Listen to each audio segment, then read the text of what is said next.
Anywhere where it's coming out, see this glue right here? Now you want to get it dry and don't make it wet yet. Just use your brush to get most of that out and go around and make sure, we have, see here, there's a big nasty one here, see this? See, I don't want to make that wet or I'll make it like a glue slurry and it'll go all over the place. I want to get it off initially dry, and then what I do, I'll really make sure we really cure this out really, really well. And I'm doing in the bucket of water here. And I'm really curing it out really well. And then I'm going there. I'm really going to brush my teeth here. I really want to make sure that it's completely cleaned off here. Okay? Now, we're going to have to move this or we're going to have hell of a time here. So now, here is the problem, and we'll show you that now. If you know we got to move this, we're not going to fight ourselves. We're going to take this clamp all the way out, right to start. Get rid of it, okay? Okay, so that's out of there. So now, here's where we use the, you can hold on to that there. Okay, see the glue's tacking up. See, with the rubber mallet doesn't do anything. Look, it ain't budget, okay? So I can sit here and beat this to death and it's not going to go anywhere, but the glue's tacked up. So I can go to a shock. See? Now, let me hold on to it. It moved, damn it. I didn't want it to move. I was hopeful it would not move. You will find some that just will absolutely not move because, and so what you do is, and here's the thing, if it's down a little bit, you want to try to get it up, but like this one that's high, oh, this one came open here. But this one, if it's a little bit high, you don't want to be smashing your wood in because you're worried about a tiny little bit. I mean, it's amazing what people will do. They're so concerned about a little bit of offness here that they'll beat this to death. I mean, it'll be smashed out like a baseball bat you've been hitting rocks around with, and it's crazy, so don't go crazy. If you have trouble getting it, what we do is we take a piece of a scrap block of wood and another clamp, okay? And here you go, right? And now this is the nice thing about these pony clamps. See how you can go in different directions? Before you do it, make sure your clamp is tight, like this. So now you see I can go like this right here, and on the inside, see I can put it on the top of this leg, put that up here, and then I can tighten the clamp, and the clamp puts an enormous amount of pressure on it. So, and we'll even have them that are set up so much that we put tighten, it will not move. And what happens is once you get your tighten off, you tap it, then it breaks that. It's like the earthquake that all of a sudden breaks it loose. And then you can just sweeten it up with your clamp that way.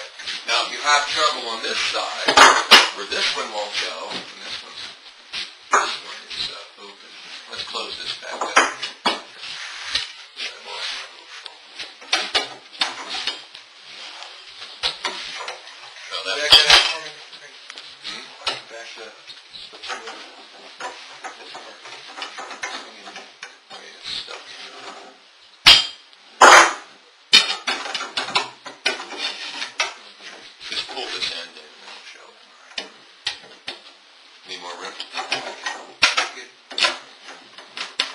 Okay, so this one here at this end, and this one there's a light pressure on there. This one came apart, but it's going to set together. Okay, so this one, if you can't move this guy, right, then what we'll do is we'll move this out to the edge of the table here, and if it will not budge, we'll take a longer clamp now, okay, and we'll just put it right to the bottom of the bench here, clamp it on the bench, and then turn it down that way. See, so you're using the power of clamps rather than smashing the wood so much better. Okay, so just is that a little bit cracked loose here? Yeah. Okay, so there, that's level. Okay, so now everything's snugged up, and now what I'd like you to do, move this hold down so you can flip it over.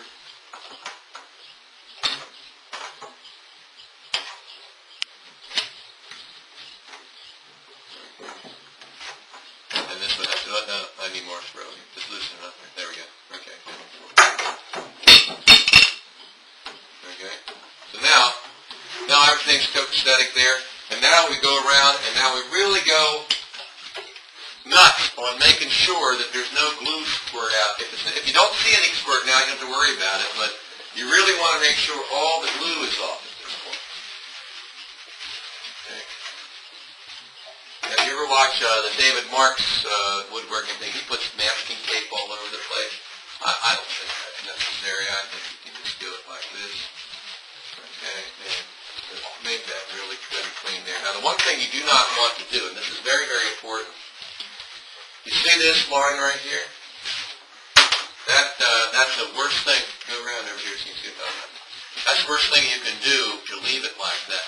And the reason is it's going to be like a watermark on an envelope. You know, in other words, you want to feather this out like this. Otherwise, that will be a hard line there that even when you stain it, you'll still see it because it's soaked into the wood. So you don't have to wet it all down, but you want to make sure that you feather that. So it's not a noticeable, hard transition line like that. So just that's fine. Okay, so you don't have to go absolutely crazy on it. Now, because you're going to do some extra work or something, find some place in the shop that's clear. You can bring them in here. You can put them over on the other side of the bandstand.